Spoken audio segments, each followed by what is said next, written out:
संत परम हितकारी जगत माही, संत परम हितकारी। संत परम हितकारी जगत माही, संत परम हितकारी।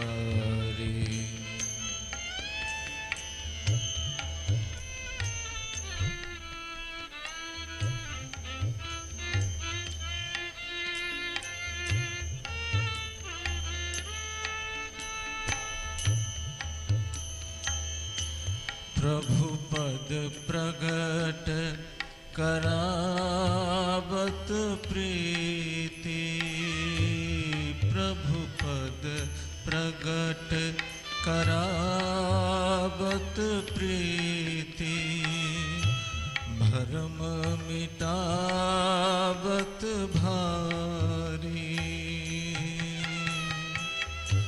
परम कृपालु सकल जीवन पर, परम कृपालु सकल जीवन पर, हरि सम सब दुख हारी जगत माही, संत परम हितकारी। संत परम हितकारी जगत माही, संत परम हितकारी।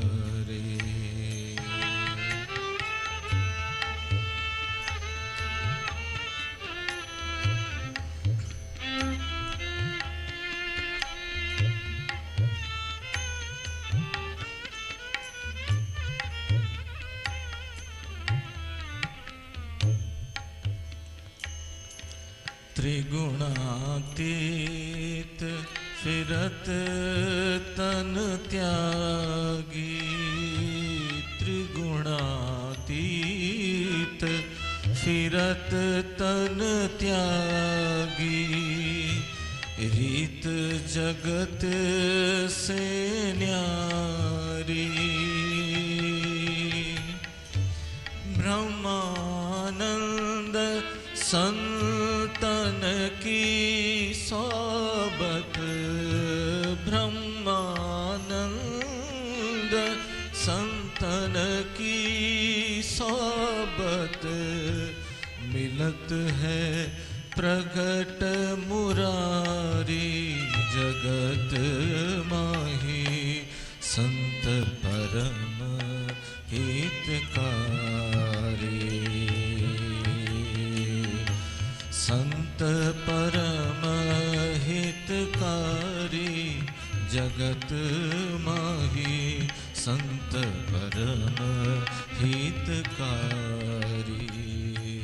संत परम हितकारी।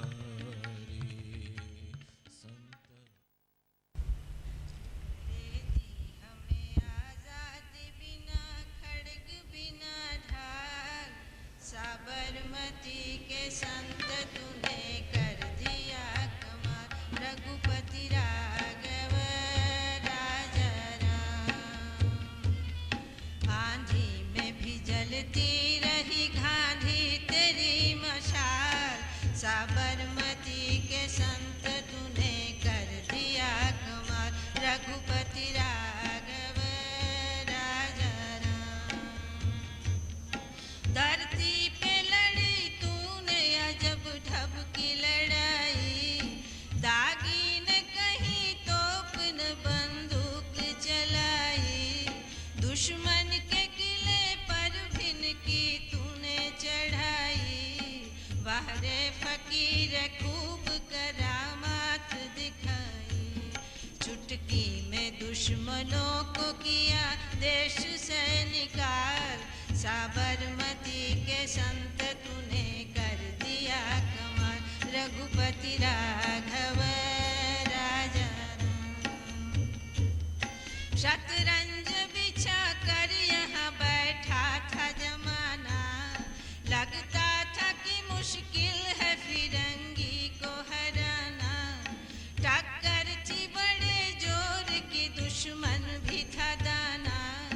पर तू भी तो बापू बड़ा उस्ताद पुराना।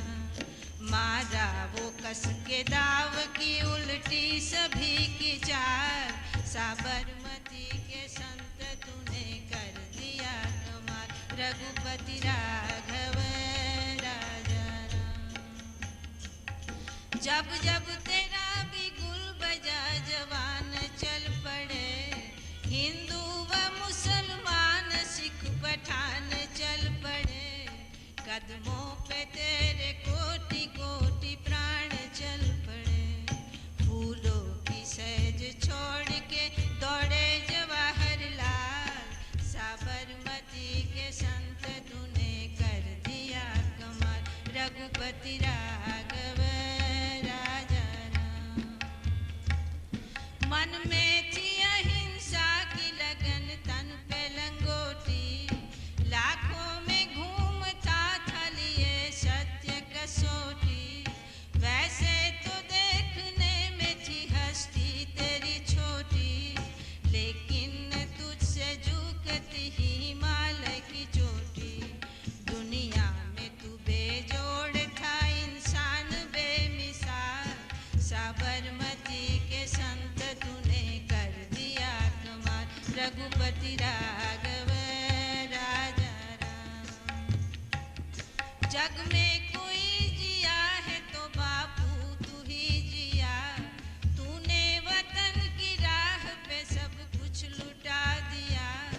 मांगा न कोई तख्त न तो ताज ही लिया। अमृत दिया सभी को मगर खुद जहर पिया।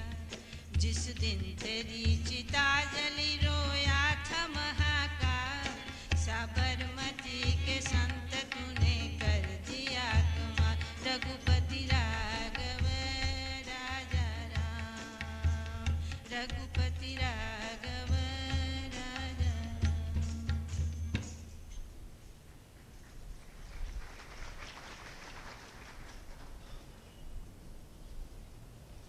આજની આપણી આ સવારની બેઠકમાં આરંભમાં ગાંધીજીના જીવનનો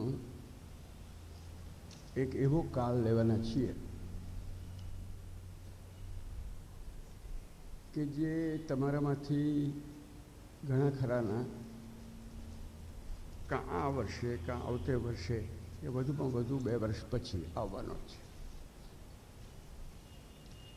અને તેને લીધે એ કાળને વિશે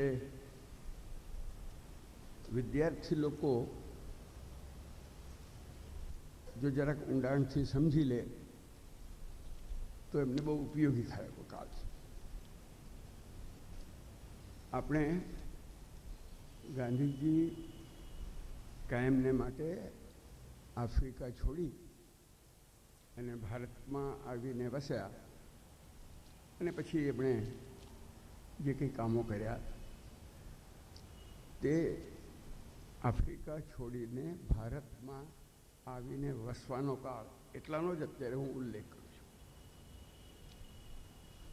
એક નાની પ્રયોગશાળામાંથી એક વિશાળ કર્મક્ષેત્રમાં પ્રવેશ કરે છે ને તમારે સૌએ એક ભલે ને આવડી મોટી હોય પણ છતાં નાની નિશાળમાંથી ગુજરાત વિદ્યાપીઠ રૂપી વિશાળ કર્મક્ષેત્ર એટલે આખી આ દેશનો અને તમારામાંથી કેટલાકના મનોરથ તો હશે કે દુનિયાનો એવું આખું ક્ષેત્ર ખૂંદવાનો વખત આવી શકે. હવે એ જ્યારે આવતું હોય છે કે આપણે સામાન્ય રીતે હવે તમે તો એ કાળમાંથી પસાર નથી થયા પણ બીજાઓને મેં એવા પસાર થતા જોયા છે એને આધારે કહું છું અને એને તમે જોશો એટલે કદાચ તમે એને જ આધાર બનાવો એમ સમજીને કહું છું કે સામાન્ય રીતે પહેલી ચિંતા હવે નોકરી ક્યાં મળે તેની થાય. એ નોકરી આપણને ગમતી હોય તો વધારે સારું એની ચિંતા પછી થાય. આપણા સ્થળથી જરા દૂર ન હોય, જવા આવવામાં પણ વખત બચી જતો હોય તો એ વધારે સારું એનો વિચાર આવે. કોઈકને કદાચ એવો પણ વિચાર આવતો હોય કે બોસ કોણ જાણે કેવો હશે, એનો આપણી સાથે કેવા સંબંધ થશે, આવા બધા વિચાર આવે. ગાંધીજી એમ જોઈએ તો શાળા છોડીને નોકરી શોધવા માટે નીકળેલા નહોતા, પણ પ્રયોગશાળામાંથી કર્મક્ષેત્રમાં આવ્યા હતા. અને ત્યારે એમણે જે કર્યું એ આમાંનું કંઈ નહોતું. ને એમણે જે કર્યું એની તરફ હું તમને માત્ર ઈશારો કરવા માગું છું, કારણ કે એ જો કોઈક વાર તમે પોતે અજમાવશો તો સંભવ છે કે તમારા જે પ્રશ્નો છે ને એ ઉકેલવામાં પણ એમાંથી કદાચ મદદ મળે. એમણે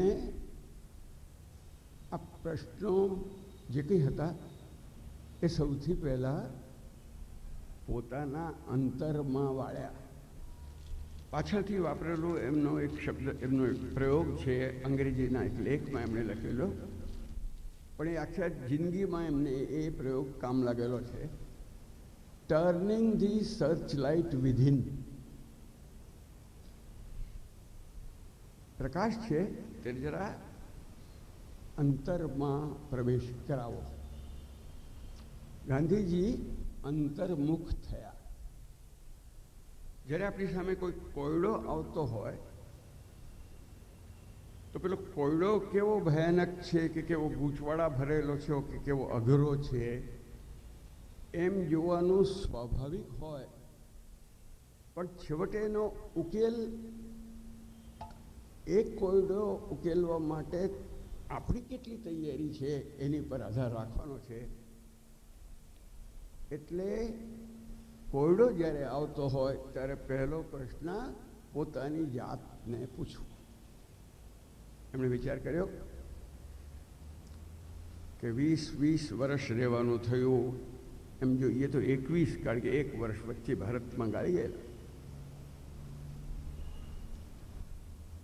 એમાં શું પહેલું કર્યું? સરવૈયું કાઢ્યું. શું મેળવ્યું ને શું રહી ગયું? અને એની ટેવ એવી હતી કે જ્યારે પોતાનું સરવૈયું કાઢવાનું હોય ત્યારે ઉધાર પાસું પહેલું જુએ, જમા પાસું નહીં. શું રહી ગયું, શું કમી હતી એનો વિચાર પહેલાં કરવો.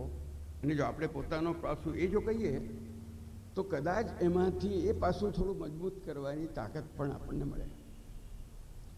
બાકી આપણને હરખ થાય, જે સફળતાઓ મળી હોય એ સ્વાભાવિક છે,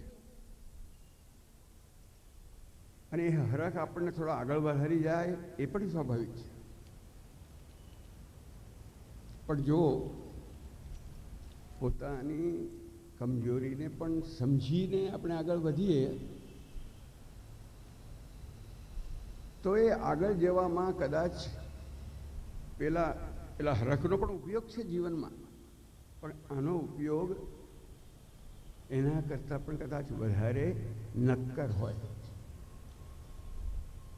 એમના મનમાં એમ હતું કે રંગ દ્વેષની સામે હું ઝઝુમીશ.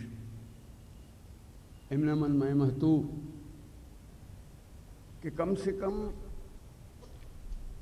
દક્ષિણ આફ્રિકામાં વસતા હિન્દીઓને મતાધિકાર મેળવી આપવામાં તો મદદ કરીશ.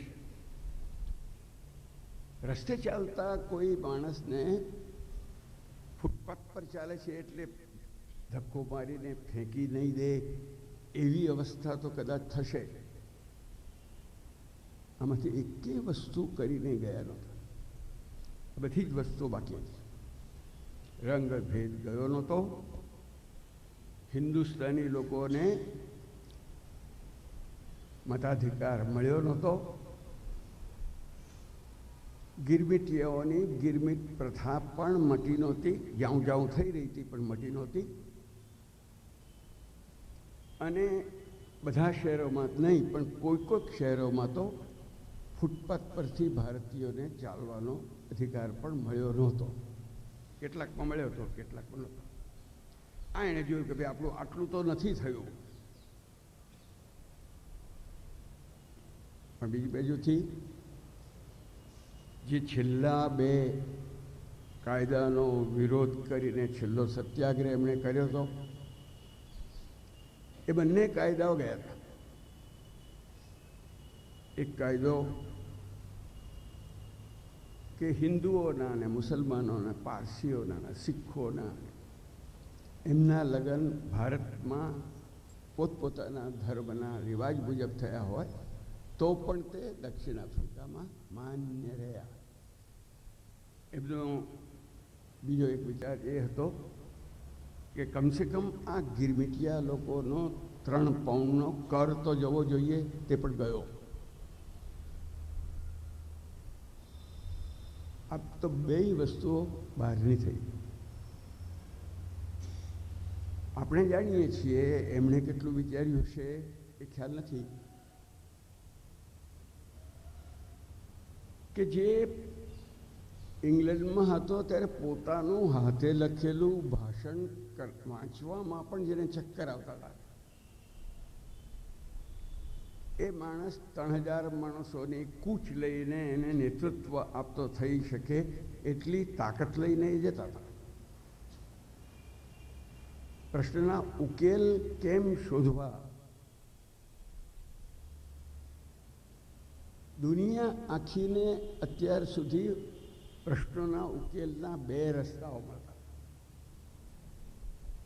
એક ડરનો અને બીજો લોભનો.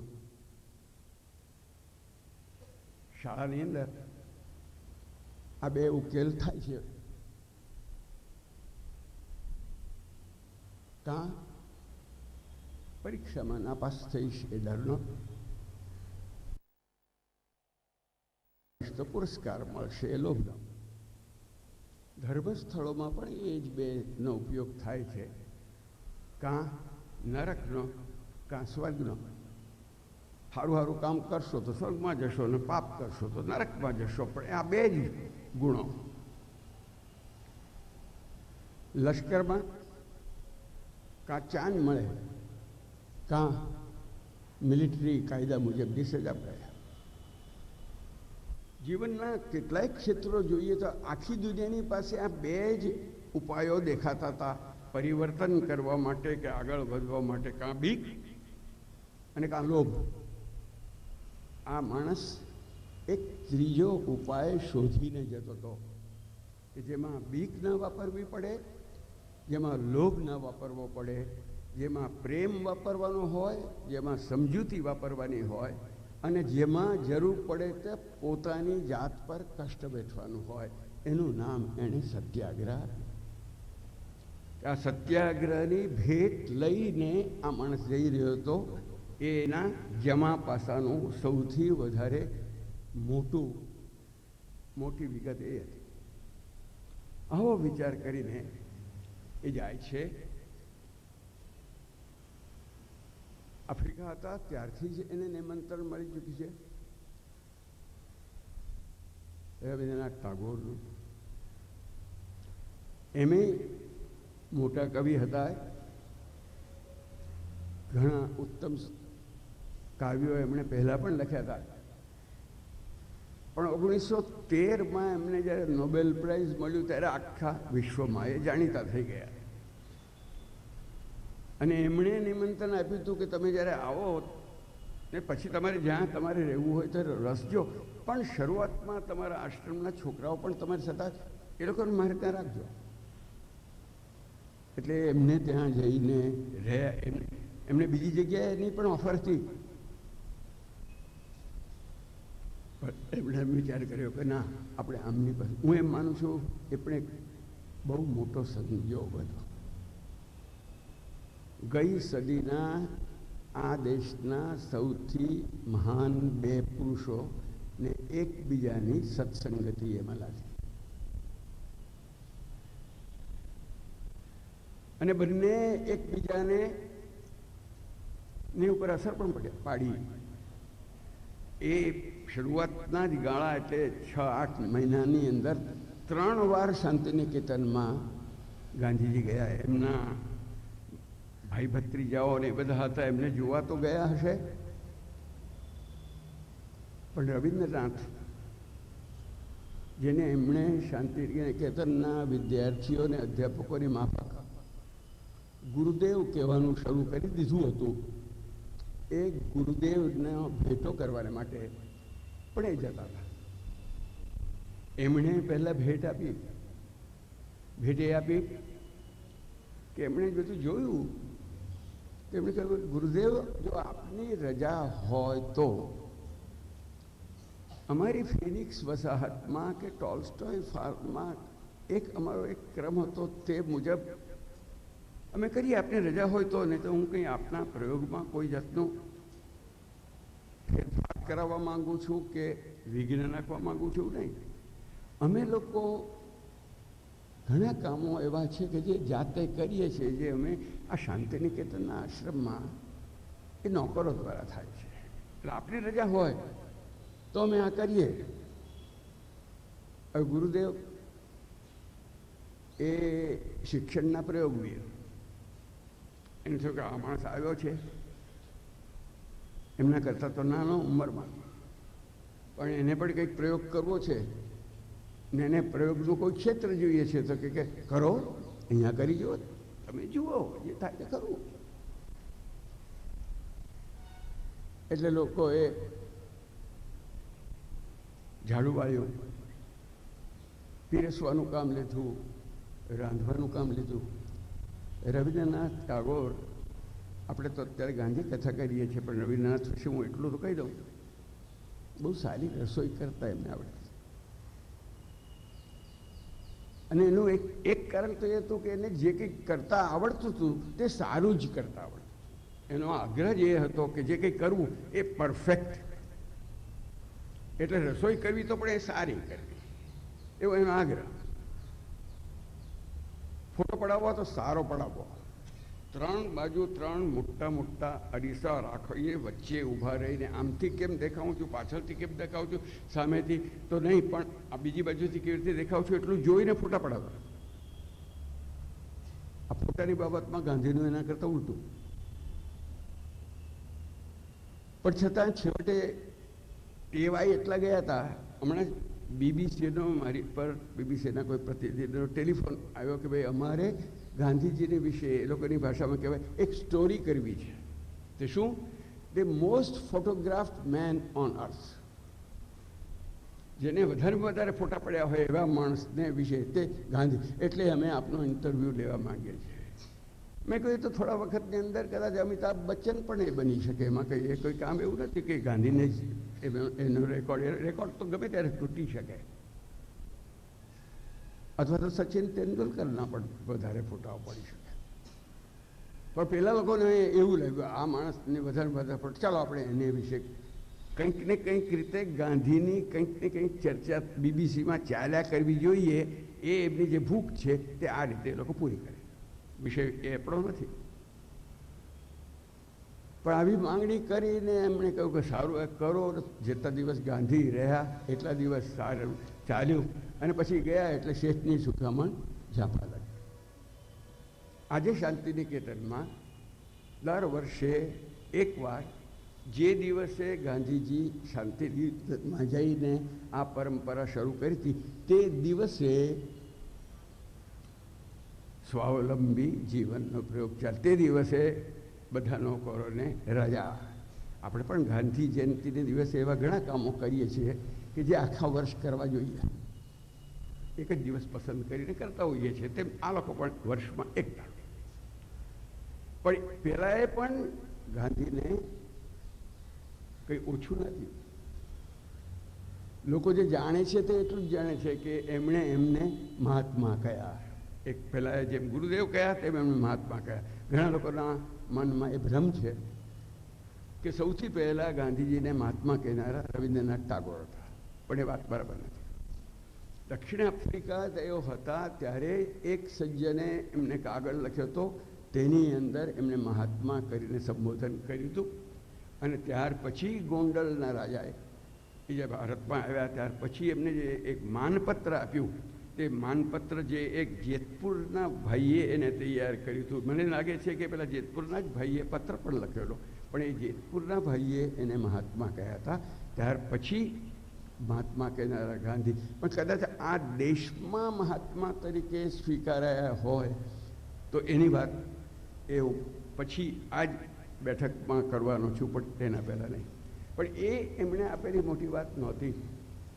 પણ એમણે મને મારી દૃષ્ટિએ એમણે જે મોટી વાત આપી તે એમના મનની અંદર જે સંસ્કાર હતા, જે સંસ્કાર બીજ રૂપે હિન્દ સ્વરાજમાં વ્યક્ત પણ કરી ચૂક્યા હતા, એ સંસ્કારને એક મોટા સાંસ્કૃતિક સત્પુરુષનું અનુમોદન છે અને ટેકો છે.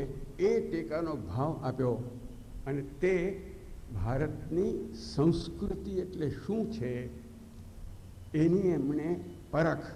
આ બે માણસો રવિન્દ્રનાથ ટાગોર અને ગાંધીજીને વચ્ચે અનેક મતભેદો છે, એની કદાચ થોડી વાતો આપણે ભવિષ્યમાં કરશું. પણ એક બાબતમાં બંનેનો મત એક હતો કે આ દેશની સંસ્કૃતિનો જો મુખ્ય તત્વ હોય તો સમન્વયકારી સંસ્કૃતિ. આ દેશમાં જે પણ આવ્યા છે એક પછી એક પ્રવાહો, એ બધા પ્રવાહોનું સમન્વય કરવાની પ્રક્રિયા આ દેશના હજારો વર્ષોના ઇતિહાસમાં થતી રહી છે. એ રવિન્દ્રનાથે કંઈ એમને બેસાડીને કે બેસો, લાવો તમને હું ભારતની સંસ્કૃતિ વિશે સમજાવું એમ કરીને કોઈ ઉપદેશ આપ્યો નહોતો. પણ એમના આશ્રમની અંદર એ તે વખતે તો એને આશ્રમ જ કહેતો હતા. આ શાંતિનિકેતનના આશ્રમનું શરૂઆતનું નામ તો બ્રહ્મચારીનો આશ્રમ એવું હતું, પણ એ આશ્રમ તો કહેતા જ હતા. પણ એ આશ્રમમાં આ સાબરમતીના આશ્રમ કરતાં એક વસ્તુ બહુ જ જુદી હતી. હું નાનો હતો ત્યારે એક વાર મેં ગણેલા, આખા દિવસમાં 56 વાર ઘંટ વાગતા હતા સાબરમતી આશ્રમ. અને શાંતિનિકેતન આશ્રમમાં ઘંટ નહોતો વાગતો. પછી તો એમાં પણ ઘંટ વાગવા માંડ્યા, પણ કમસે કમ સવારે ઉઠતી વખતે તો ઘંટ નહીં જ જોઈએ. કારણ કે ત્યાં આપણી ગુજરાતી ભાષામાં ઘંટ શબ્દોનો જે બીજો અર્થ થાય છે એવો એમને લાગતો. એટલે કે ઘંટ તો નહીં, પણ ત્યારે શું કહીશું, વૈતાલિક ગાન. સવારે ગીતના સુરોથી જો આપણા વિદ્યાર્થીઓ જાગતા હોય, કેટલા સંતોએ પણ એ કહ્યું છે કે ભાઈ તમે તુમ જાગો મોહન પ્યારે. કૃષ્ણને જગાડનારો એમ કહે છે, રામને પણ જગાડનારા આપણી પાસે આવા જ ગીતો છે. આણે તો આવનારો પણ મોહન હતો, પણ મોહનને ઉદ્દેશીને પણ એમણે ગીત નથી ગાયા. એમણે જે ગીત ગાયા પોતાના ચિત્તને જ ઉદ્દેશીને ગાયા છે. હે મોર ચિત્ત પુણ્ય તીર્થે જાગો રે ધીરે, એ ભારતેર મહામાનવે સાગર ધીરે, જાગો રે ધીરે. હે મોર ચિત્ત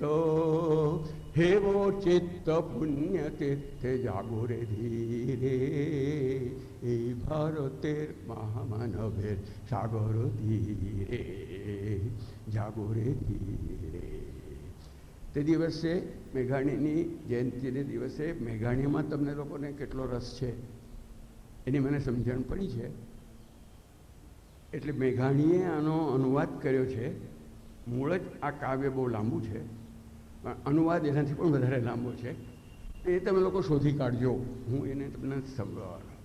પણ આ જે મૂળ છે એ પણ એવું છે કે જે આપણે સમજી શકીએ, માત્ર બંગાળી ભાષા હોવા છતાં મોટાભાગના શબ્દો તો સામાન્ય જ છે. હે થાય ઝાડાય દુબા ઉબાડાય નમિનર દેવતારે, ઉદાર છંદે પરમાનંદે બંધન કરી તારે, ધ્યાન ગંભીરે ભૂધર નદી જપમાલા ધૃત પ્રાંતર હેતાય નિત્ય હેરો પવિત્ર ધરિત્રી રે હેતાય નિત્ય હેરો પવિત્ર ધરિત્રી રે એ ભારતેર મહામાનવેર સાગરો ધીરે જાગો રે ભારતના મહામાનવના સાગર તીર પર હે મારા ચિત્ત તું જાગ. કેમ? કેવો ના જાને કારાબાને કত মানুষের ধারা দুর্বার শোকে লোক তাহত সমুদ্র হলো হারা.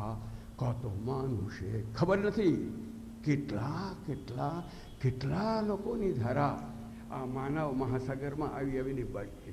હે થાય આજે હવે હું ગુજરાતી ઉચ્ચારણ કરીશ તો વધારે સમજાશે, નહીં તો મારે આજ્ય કહેવું પડે, અને આજ્ય કહું તો કદાચ તમને આવજો જેવું સંભળાય. એટલે એને બદલે હે થાય આર્ય, હે થા અનાર્ય, હે થાય દ્રાવિડ ચીન, શક હુંડલ পাঠান মোগল এক দেহে হলো লীন. পশ্চিমে আজি খুলিয়াছে দ্বার, সেটা হতে সবে আনে উপহার, দিবে আর নেবে মিলাবে মিশিবে যাবে না ফিরে. এই ভারতের মহামানবের সাগর ধীরে জাগরে ধীরে. এসো হে আর্য, এসো হে আর্য, এসো অনার্য হিন্দু মুসলমান, এসো এসো আজ তুমি খ্রিস্টান, এসো এসো খ্রিস্টান হিন্দু মুসলমান. এসো ব্রাহ্মণ সূচি করি মন, ধরো হাত সবাকার. છેલ્લે આ પ્રવાહમાં ભારતનો મહાસાગર આહ્વાન કરે છે, આવો બધા બ્રાહ્મણોને આહ્વાન કરે છે.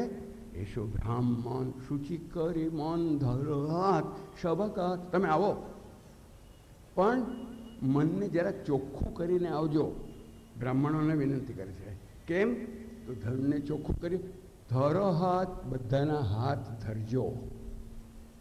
એસો બ્રાહ્મણ સૂચિ કરી મન ધરો હાથ સબાકાર. એસો હે પતિત છે, આપણે અત્યારે એને માટે દલિત શબ્દ વાપરી શકીએ.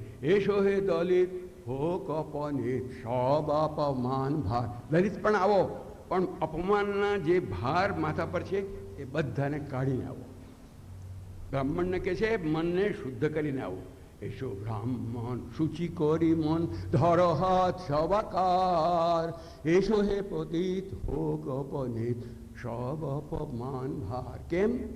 માર અભિષેક એસો એસો તારા મંગળ ઘટ હોત. માના અભિષેક કરવા માટેનો જે મંગળ ઘટ છે એ પૂરો ભરાયો નથી. માર અભિષેકે એસો એસો તારા મંગળ ઘટ હોય ને જે ભરા, શાનાથી નથી ભરાયો? સવાર પરશે પવિત્ર કરા તીર્થની રે.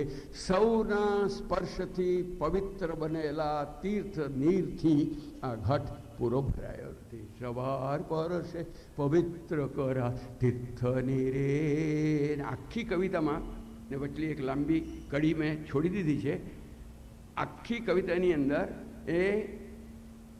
એ ભારતેર મહામાનવેર, આ ભારતના મહામાનવ. પણ છેલ્લી લીટીમાં શું કહે છે? જ્યારે સૌના સ્પર્શથી પવિત્ર કરેલા તીર્થ જળથી મંગળ ઘટ ભરવાનો છે એમ જ્યારે કહે છે ત્યારે કહે આજી ભારતેર મહામાનવ. એને માટે વિલંબ ન જોઈએ, એ આજે જોઈએ. એ આજને આજ થવું જોઈએ. આજી ભારતેર મહામાનવેર સાગરો તીરે જાગો રે. એટલે આ બે સત્પુરુષોની એવી લેવડ દેવડ. ગાંધીજીના એક ગુરુજને, ગાંધીજી હિન્દુસ્તાન આવ્યા તેના પહેલાં જ આફ્રિકાથી નીકળીને પહેલાં ગયા હતા ઇંગ્લેન્ડમાં, કારણ કે ત્યાં ગોપાલ કૃષ્ણ ગોખલે, ભારત સેવક ગોખલે એ બીમાર હતા, એટલે એમના દર્શન કરવા હતા, એમના આશીર્વાદ લેવા હતા. પછી ત્યાં થોડુંક રોકાયા હતા, પણ બીમારીને કારણે થોડા વહેલા આવવું પડ્યું. પણ તે વખતે એમને એક, કદાચ મને તો એમ કહેવાનું મન થાય છે કે મંત્ર આપ્યો હતો. તે મંત્ર એવો આપ્યો કે જો તમે જાઓ છો ત્યાં દેશમાં, અને કેટલો એ મંત્ર આપનારનું કેટલું ડહાપણ એ એમાં દેખાઈ આવે છે કે તમે જાઓ છો તો 1 વર્ષ જાહેરમાં ભાષણ ન કરશો. એક મોટો સત્યાગ્રહ જીતીને આવનારો માણસ હતો. એ પહેલા વર્ષમાં સારો એવો સમય એમણે માનપત્રો લેવામાં ને માનપત્રો સ્વીકાર કરવામાં ને એમાં જ એમને ગાળવો પડ્યો હતો. કારણ કે દરેક જગ્યાએ ઓહો આ દક્ષિણ આફ્રિકાના કર્મવીર ગાંધી આપણી પાસે આવ્યા છે અને એમનું સન્માન કરવું, આ બધું જ થવાનું હતું. પેલા માણસે કહ્યું 1 વર્ષ જાહેરમાં ભાષણ ના કરતા. પાછળથી બધા બહુ પ્રસિદ્ધ થઈ ગયા છે ગાંધીજીના 3 વાંદરા. એ 3 વાંદરાઓ મૂળ ગાંધીજી પાસે જે આવેલા એ જાપાનથી આવેલા, અને જાપાનમાં ચીનથી આવેલા છે. એટલે એ ગાંધીજીના નથી, પણ જેણે વધારે પ્રચલિત કરી ગયા તેના, એટલે એ ગાંધીજીના. પણ એ 3માંથી એક જે પહેલું કામ એણે કર્યું કે ભાઈ તમારું મોં બંધ રાખજો, પણ આંખ અને કાન ઉઘાડા રાખજો. અને એ આંખ અને કાન ઉઘાડા રાખીને આ માણસ 1 વર્ષ આખો દેશ ફર્યો છે. બહુ ઓછા માણસો મને એમ લાગે છે ગઈ સદીમાં આપણા દેશમાં આટલું બધું ફર્યા હશે. કારણ કે આ આવ્યા 1915ની જાન્યુઆરીમાં, એના પહેલાં પણ દેશમાં ફરેલા દક્ષિણ આફ્રિકાના વિષયને સમજાવવા માટે. પણ આવ્યા ત્યાર પછી તો અનેક નિમિત્તે અનેક વાર આ દેશની એમણે યાત્રા કરેલી છે. ઘણી વાર વાહનોમાં ને 2-3 વાર જાણીતા છે એ 2-3 વાર પગપાળા. બહુ ઓછા લોકોએ કદાચ આટલી યાત્રા કરી હશે. જૂના જમાનામાં જ્યારે વાહન જ નહોતા ત્યારે થઈ હશે, પણ આ વાહનો હતા ત્યારે આટલી યાત્રા નહીં કરી. ફર્યા છે. આ 1 વર્ષ દરમિયાન ગાંધીજીએ જો કંઈક કર્યું, 2 વસ્તુઓ કરી, અથવા એમ જો જોઈએ તો 3 વસ્તુ કરી. પણ આ 1 વર્ષમાં ગોખલેજીનો ઉપદેશ માનીને એમણે જે કર્યું તે તો એમણે ભારતના હૃદયમાં પ્રવેશ કર્યો. કારણ કે એક બહુ મોટું શહેર નહીં, પણ એક કસ્બાના દીવાનનો દીકરો. રાજકોટ પણ ગામડું તો નહીં જ, વાંકાનેર પણ આસપાસના ગામડાઓ કરતાં તો મોટું જ. ભણ્યો તો લંડનમાં, પછી કામ કર્યું તો ડર્બનમાં, જોહાનિસબર્ગમાં, અને આવીને સાર શું કાઢ્યો? હિન્દુસ્તાન એના 7 લાખ ગામડામાં વસે છે. માણસ શહેરનો, પણ આખું ફરીને જોયું તો શું? હિન્દુસ્તાન એના 7 લાખ ગામડાઓમાં વસે છે. એટલે ખરેખર ભારતના હૃદયમાં પ્રવેશ એ એની સૌથી મોટી પેલી હતી. આ એક કામ કર્યું. બીજું એણે મોટું કામ કર્યું તે એણે આસન જમાવ્યું. કાલે કહ્યું હતું ને કે શું કરું, હું તો જ્યાં જાઉં છું તે મારો આશ્રમ થઈ જાય છે. પણ આ તો એમણે આશ્રમ સ્થાપ્યો છે તે સાબરમતીમાં. અને ત્રીજું એક કામ કર્યું તે તો કદાચ થઈ ગયું એમ કેવું સારું, તે હૃદય ચુંબકનું કામ. લોકોના હૃદયો એવા એણે ખેંચ્યા કે તમે જો જોશો કે પહેલાં 2, 3 કે 4 વર્ષની અંદર એમને જે માણસો મળ્યા છે, એક-એકથી એક ચડિયાતા એવા માણસો મળ્યા.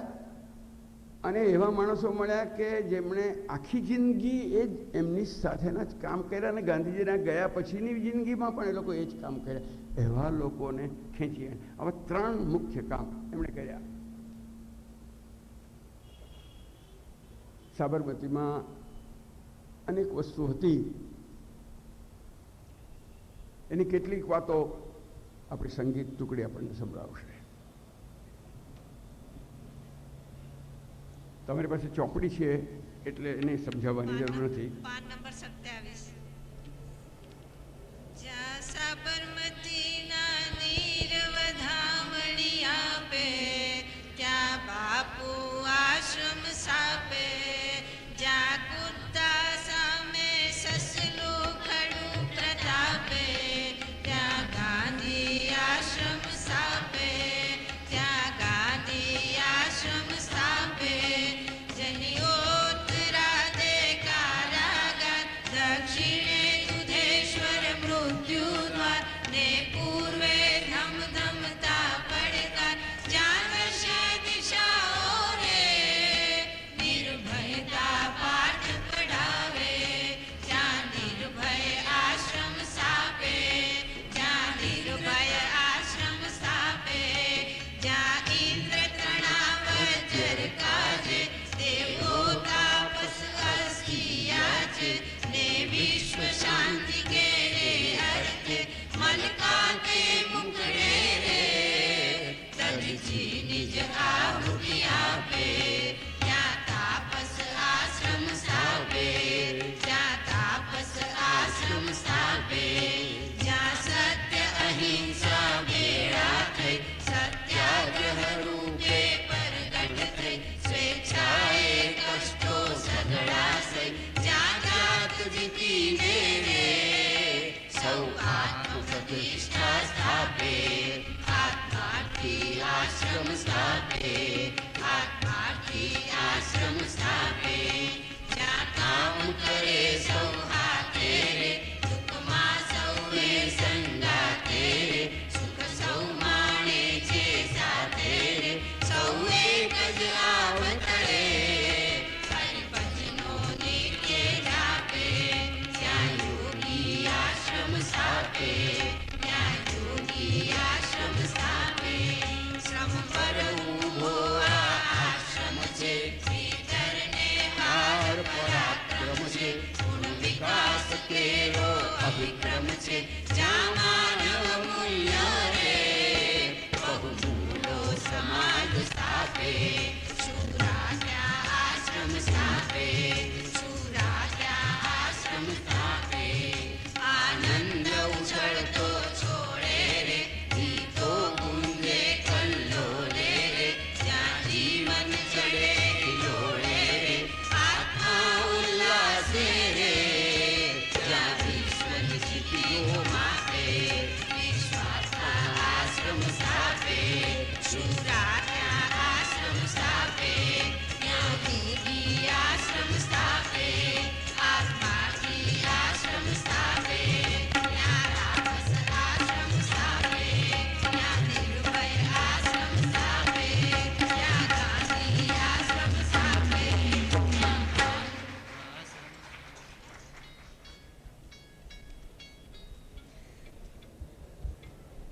આ આશ્રમમાં મેં મારી જિંદગીની આંખ પહેલી વાર ખોલેલી.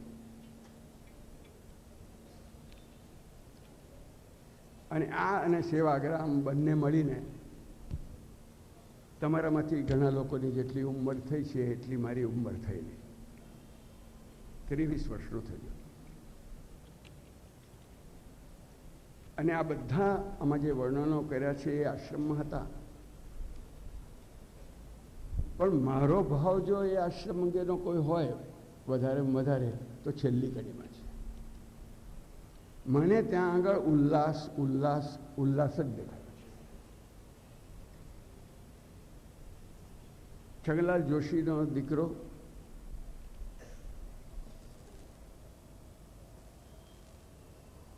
અત્યારે તેનું જરાક વધારે મોટું ગંભીર નામ છે, પણ અમે લોકો એને ધીરુ કહેતા. અત્યારે મારું મોટું નામ છે પણ મને એ બાબલો કહેવાય. તે ધીરુ ને બાબલાએ એકવાર નક્કી કર્યું કે આ ગાંધી જયંતિને દિવસે, ગાંધી જયંતિ નથી હું, રેટિયા બારસ, કારણ કે ગાંધી પોતાનું નામ એમાં જોડતા નહોતા. રેટિયા બારસ, એ રેટિયા બારસને દિવસે આપણે અખંડ રેટિયો ચલાવવો છે. ત્યારે તો અંબર ચરખો તો હતો જ નહીં. મારા ઘરમાં અંબર ચરખો પડેલો છે, પણ હું તો પારંપરિક ચરખા પર જ કાંતું છું ને મારે એના કોકડાને બ્લેડથી કાપી નાખવા પડતા નથી. કારણ કે અંબરને બદલે મારું સૂતર જોઈએ એવું વણકરોએ માંગણી કરેલી છે. તમારું સૂતર જો વણવા લાયક હોય તો વણકર લેશે, સૂતર વણવા લાયક ન હોય તો ન મળે.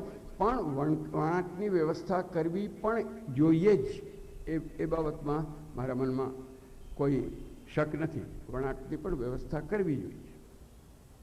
પણ અમે બે જણે નક્કી કર્યું,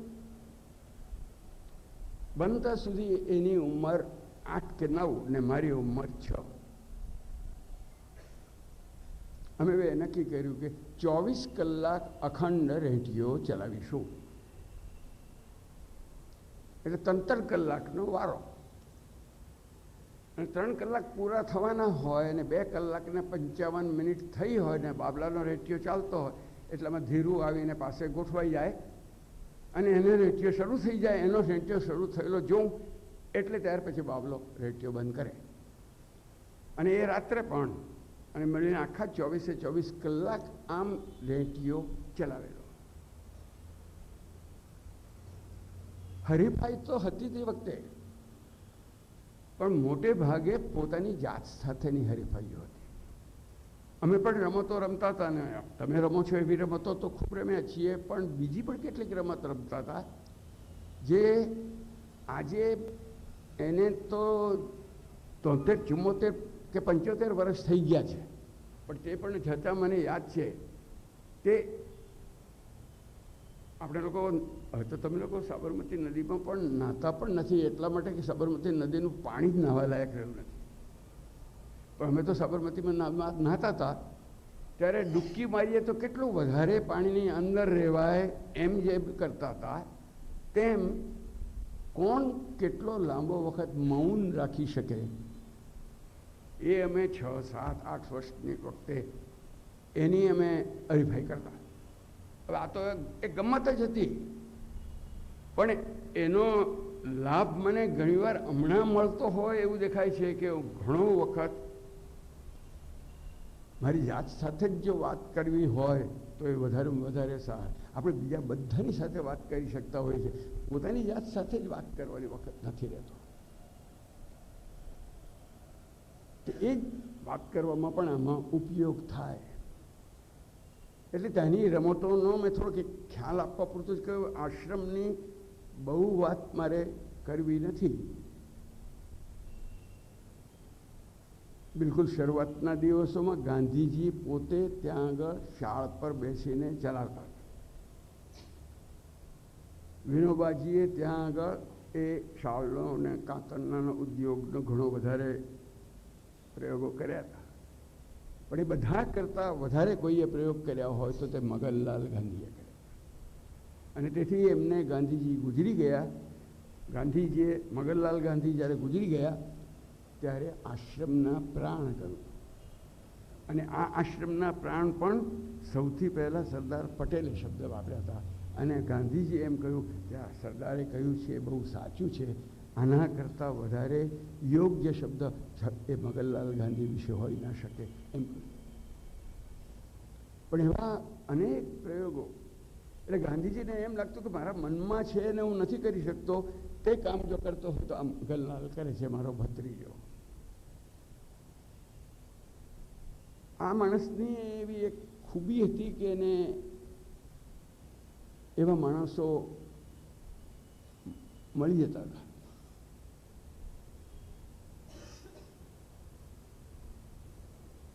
ફર્યા છે ત્યારે મુલાકાતો લીધી છે. સ્થાનિક હિન્દુ મહાસભાની ઓફિસમાં ગયા છે, મુસ્લિમ લીગની ઓફિસમાં ગયા છે, એ વખતે હરિજન શબ્દ તો નીકળ્યો નહોતો. અંત્ય જ છાત્રાલયમાં એ ગયા છે. બહેનોના છાત્રાલયમાં ગયા છે. આજે આપણે જેને મોટા સવાલો કહીએ છીએ તે આ માણસ આફ્રિકામાંથી આવ્યા પછીના પહેલા મહિનાઓમાં લગભગ એ બધા સવાલ અંગે થોડી ઘણી અંશે તો સભાન હતો. બધી જગ્યાએ ત્યાં આગળ જઈને એણે કમસે કમ નિરીક્ષણ તો કર્યું છે. વિદ્યાર્થીઓમાં ગયા છે, કોલેજોમાં ગયા છે, ત્યાં કોઈક વાર આગ્રહ કર્યા છે ને પછી બોલવા માંડ્યા ત્યાર પછી તો જરા વધારે આગ્રહ કર્યા છે. પણ ત્યાં પણ કોઈક વાર કરે. મુંબઈની એક સભામાં એમના પંચ પસારમાં બેઠેલા, એટલે કે અંગરખો હોય અને ધોતિયું હોય, પાઘડી હોય અને ખેસ હોય અને પાછા જોડા અને પંચ પસાર કહેવાય એવા એ વેશની અંદર બેઠેલા જોઈને કોઈ આખા અહીંયા કોઈ આ સભામાં આપણે તો ગાંધીજીનું સન્માન કરવા માટેની મિટિંગ આખા ગામડીઓ આવી ગયો, પણ એ જેનું સન્માન કરવામાં આવ્યું હતું એ જ ગામડીઓ હતો. એવું પણ મુંબઈની એવી સભામાં કોઈ જોયું હતું ને એમ પણ થયું હતું કે બીજા બધા ભણેલા ગણેલા ગુજરાતીમાં એના માટે શબ્દ છે સંભ્રાંત લોકો, જરા વધારે સારી રીતે ભ્રાંત હોય એને જ સંભ્રાંત કહેતા હશે. એ સંભ્રાંત લોકો તે વખતે અંગ્રેજીમાં જ બોલે ને આ માણસ કે મને તો ગુજરાતીમાં જ અહીંયા તો વાત કરું. એટલે સુધી કે જરાક થોડુંક આગળ વધી જાઉં છું. પણ ગોધરામાં એક સભા થઈ. હવે તો આપણને ગોધરા નામ જરા વધારે જાણીતું થઈ ગયું છે. તેમાં આવનારામાં એક હતા તિલક મહારાજ અને બીજા હતા મોહમ્મદ અલી જીન્ના. બીજા પણ લોકો હતા, એની પણ હું કંઈક વાત કરવાનો છું. પણ આ બે જણ આવ્યા ને આ ગાંધીએ એ મિટિંગ એની રાજનૈતિક પરિષદ ગોઠવી, રાજકીય પરિષદ કહેવાય એ ગોઠવેલી. અને એમણે તિલક મહારાજને કહ્યું કે મહારાજ આપ હિન્દીમાં બોલી શકો તો સારું.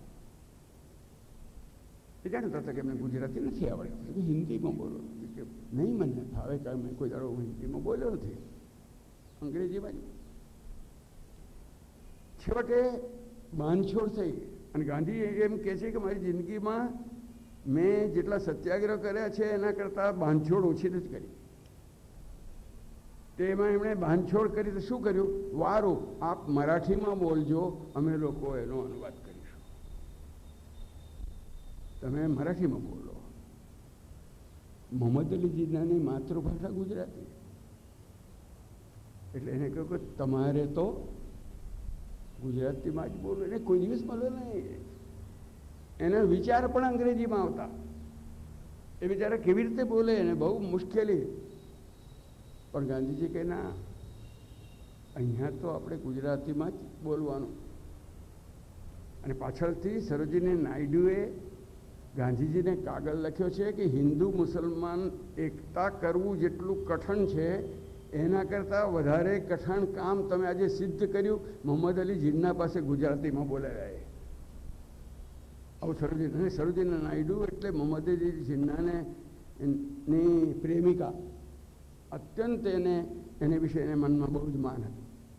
એ સરોજીની નાયડુએ એમને વિશે આ માણસ તો કોઈ તો બોલે જ નહીં અંગ્રેજી સિવાય બીજી ભાષા, પણ ગુજરાતીમાં જ બોલવાનો આગ્રહ બોલ્યા.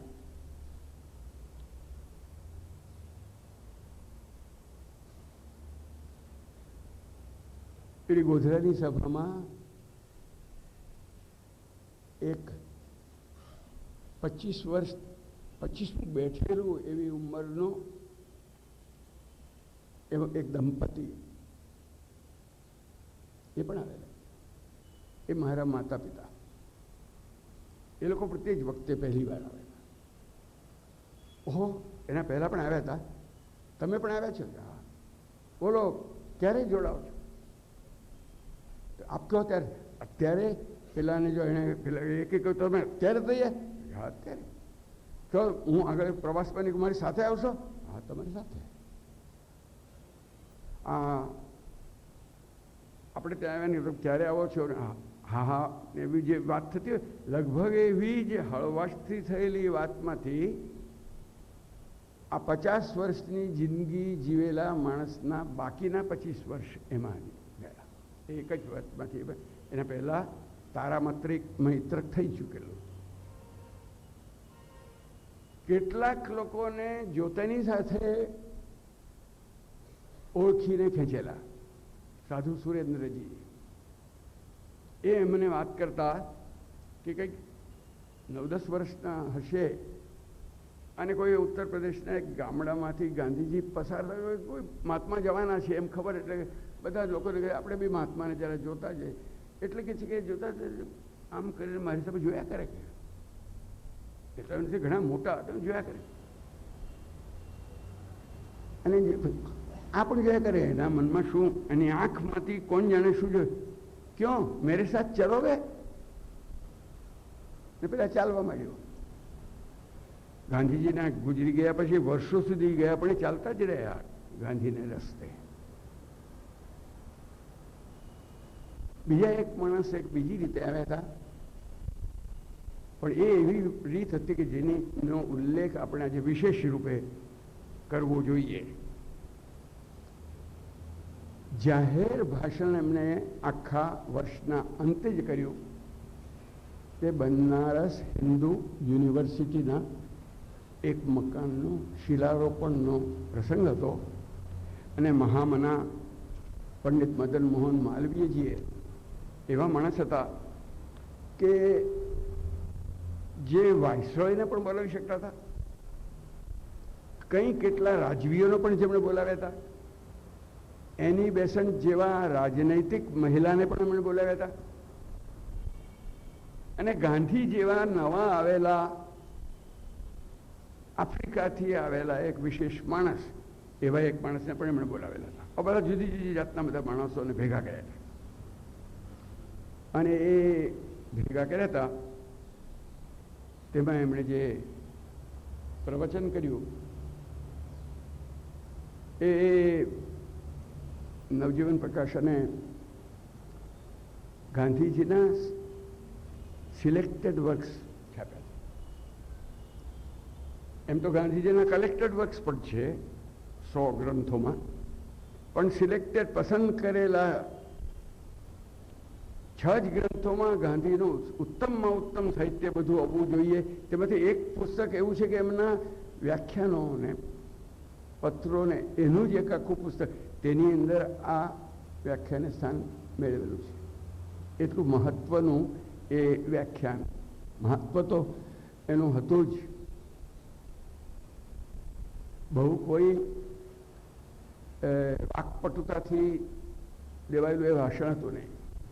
એના આગલે દિવસે થઈ ગયું હતું. દરભંગાના રાજા પ્રમુખ હતા અને એને અમે વ્યાખ્યાન ચાલતું હતું ને એ વ્યાખ્યાન આમને પછી બોલવા માટે કહ્યું. એના પહેલાં લોકો એમણે જોયું હતું કે આખા દેશના મોટમોટા રાજવીઓ એ બધા ત્યાં આવેલા, એ આખું શરીર બધું ઘરેણાથી ઢંકાયેલું હોય, કારણ કે એ લોકોના પણ મોટા વાઇસરોયને માટે હિન્દીમાં શબ્દ હતો બડાલાટ.